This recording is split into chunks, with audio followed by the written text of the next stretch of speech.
Hari ini insya Allah baik ya.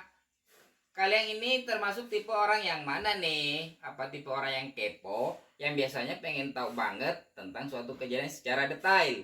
Atau kalian justru lebih suka mencari tahu kenapa ya sesuatu kejadian itu bisa terjadi? Nah, pertanyaan tersebut berkaitan loh dengan cara berpikir sinkronik dan diakronik. Nah, pada hari ini kita jumpa lagi bersama Pak Agus Dedi. Pada video kali ini kita akan membahas perbedaan antara diakronik dan sinkronik.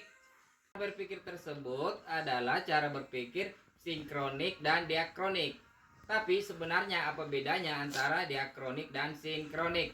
Lalu kenapa juga ya kita harus berpikir ini di dalam sejarah? Ingin tahu? Yuk simak penjelasan video berikut ini.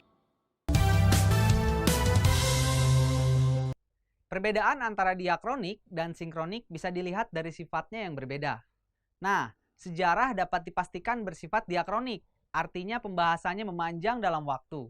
Sejarah akan membicarakan suatu peristiwa secara kronologis. Sifat diakronik dalam sejarah mengutamakan memanjangnya gambaran peristiwa dalam dimensi waktu, tetapi dalam ruang yang terbatas. Jadi, kesimpulannya seperti kita melihat sungai aja teman-teman. Airnya mengalir dari hulu ke hilir. Begitupun sejarah, peristiwanya mengalir sesuai urutan waktu terjadinya. Hal tersebut berbeda nih dengan sinkronik. Ketika sejarah bersentuhan dengan ilmu sosial seperti sosiologi, geografi, dan ekonomi, maka sejarah menjadi ilmu yang bersifat sinkronik.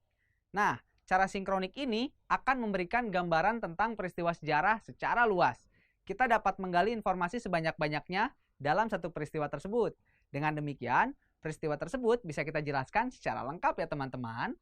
Jadi kesimpulannya, cara berpikir sinkronik bisa bantu kita untuk mengetahui hal-hal detail yang terjadi pada peristiwa sejarah, sehingga tidak hanya mengetahui peristiwa sejarah secara kronologis saja.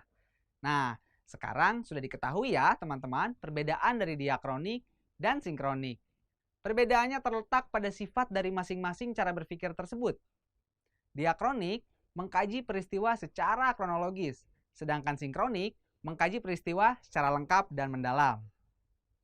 Walaupun diakronik dan sinkronik itu berbeda, tapi dalam mengkaji peristiwa sejarah, kedua cara berpikir ini bisa sama-sama digunakan ya teman-teman.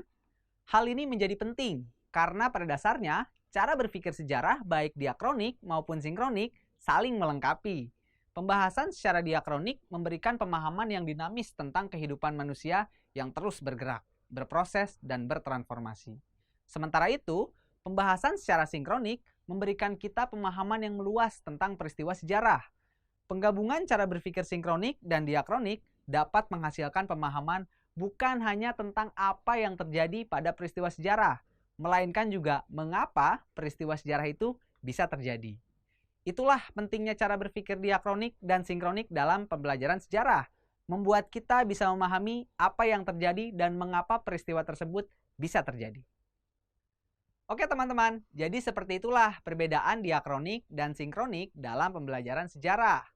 Belajar sejarah akan menjadi lebih mudah dan menyenangkan ya apabila kita menggunakan kedua cara berpikir ini. Diakronik bisa kita gunakan ketika ingin mengetahui sebab dan akibat dari suatu peristiwa sejarah. Dan sinkronik bisa kita gunakan untuk mengetahui apa saja ya yang terjadi pada peristiwa sejarah secara utuh. Oleh karena itu, cara berpikir diakronik dan sinkronik saling melengkapi ya teman-teman. Nah, sampai di sini dulu ya teman-teman. Sampai jumpa di video berikutnya. Bye-bye.